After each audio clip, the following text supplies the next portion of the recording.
It's a pivotal year for Hugh Freeze and the Auburn Tigers as they get set for their Week 1 matchup with the Baylor Bears. These are my previews and predictions as the Auburn Tigers travel to Waco to take on the red-hot Baylor Bears. Hello, everyone. I'm Lucas Hill of SEC Live here at the Voice of College Football. Make sure you all do us a favor. Hit the like, share, and subscribe button. Turn on that bell notification down below so that you are notified every time we go live here on SEC Live. This video, as always, brought to you by our good friends over at Amazon. Go on over and click the Amazon link in the description below. Gets you automatically signed into your account, and you don't have to buy anything. You can make a difference here at the Voice of College Football. Use the Amazon link. Financially contribute to the Voice of College Football without spending a penny. Same shopping experience. It's easy. Go to any video on any channel. Go to the description section and grab the link right next to the capital letters that say Amazon.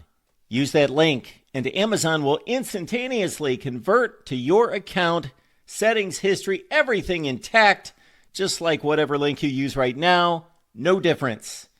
Pay no attention to the product that you see right there. Just go search what you want. Don't forget the Amazon link. Thank you for your support. Sincerely, the Voice of College Football. So, the Auburn Tigers, obviously, look at what their offense did over the transfer portal. You got in Jackson Arnold. You got in Eric Singleton to add to an already loaded Auburn receiving core at the end of the day. So, what are you going to do with this offense? Well, it all starts with Jackson Arnold. There's been talk about how Hugh Freeze might play all three quarterbacks to start the opening game against Baylor. That's bad news because you don't have an answer, whether it be Ashton Daniels, who's the transfer from from Stanford, or whether it be Deuce Knight, who's the now high school 5-star from coming out of high school. So who do you decide? Who is it going to be at the end of the day? Who are you going to roll with? That's a decision that you have to make within the next week at least, guys. You don't have a choice. You got game week literally in 1 week from today. 1 week from today. So you are going to have to either come up with a guy that is going to put you over that hump, or you're going to be in for a freaking hell of a ride. Defensive side of the ball for Auburn, Keldrick Falk is back. He's one of the best pass rushers in the entire nation. I think he'll have an unbelievable game at McLean. But the number one guy that they're going to have to fend off is Sawyer Robertson. Guys, Sawyer Robertson scares the living hell out of me. Guys, he is a damn good quarterback. The guy lit up the Big 12 last year and even took LSU's defense for a run of their money. In week 1, the last 4 years, Auburn is 1-0 in opening day games. So the last 4 years, in the last 4 home victories for Auburn, you've averaged 58.5 points a game. But you've played cupcakes such as Alabama A&M, UMass, Mercer, and Akron. This is going to be completely different. Now, guess what? You need an early test. This is a big one if you are Auburn. You're the 1.5-point favorites going into this one. Baylor has a wealth of talent coming back in 2024, not just with what Sawyer Robertson brings to the table. Guys, he's got receivers that are dogs, that are playmakers, that are incredible overall. Dave Aranda's not going to change a whole lot. He's just not, man. Not to mention that you have an offense that works for you. You have an offense that is going to be really damn good this year, that lit up the Big 12 during the second part of the year. Jake Spavital, it took a little while. Guys, he's a former Texas State guy. He's been a long-time offensive coordinator. He is a dang good signal caller. It just takes some time, and you got that. You got that whenever you put Sawyer Robertson in the helm of this offense. Guys, you are averaging unbelievable numbers if you are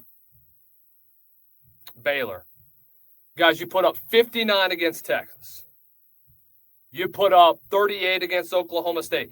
And I understand these are Big 12 schools. They're not necessarily these high-flying offenses that you see from across the rest of college football. But you were putting up numbers that were unheralded before. You were. In a 7-game stretch, you averaged almost 40 points a game from Texas Tech all the way to LSU. You were putting up a hell of a lot of offense. And Sawyer Robertson was a big reason why. Sawyer Robertson is one of the main reasons why Baylor will be successful this year, and it all starts with him. You look at the transfers that they brought in. Kobe Prentice, who's going to be a dog at receiver. The guy that can really run with authority on the outside. Didn't get a lot of playing time at Alabama, but guys, averaged just over 15 yards a catch at his best. You talk about guys like Cole Wilson from Texas State, who was with Coach Spavital during who was actually recruited by Coach Spavital at some point during his tenure. But then, and we're not even talking about what the defense is going to bring. Matthew Fobbs White was an underrated edge rusher at Tulane last year. Jalen Jones, another underrated guy. You're going to have guys that are going to step up in big ways.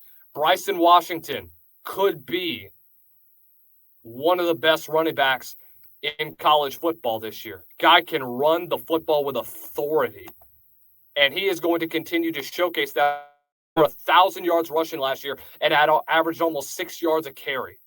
How does Auburn's front four counter off of that? We'll just have to see. Michael Trigg, one of the best tight ends in the game. Can he continue to develop at a high rate? This Baylor offense is loaded with talent all across the board. Can Auburn counter off of that?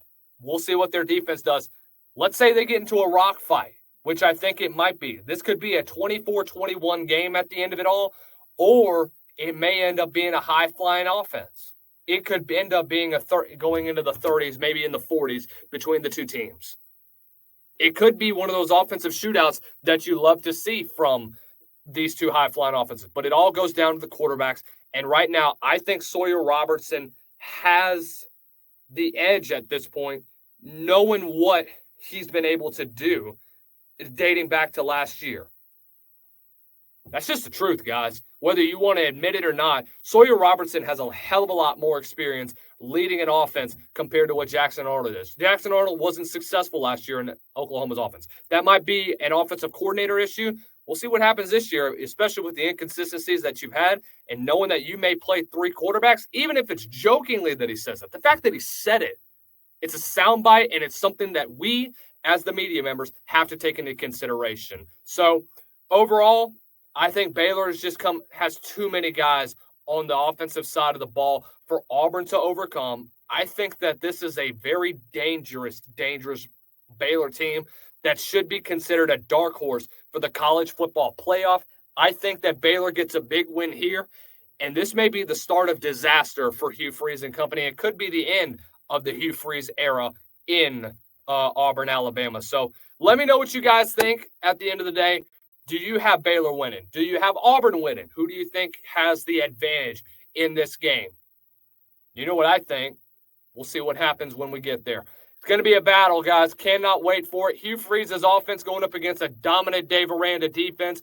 Thank you guys once again for tuning in to our previews and predictions of Baylor versus Auburn in a huge matchup on SEC Live here at the Voice of College Football. Make sure you all hit that like, share, and subscribe button down below. Turn on those bell notifications too.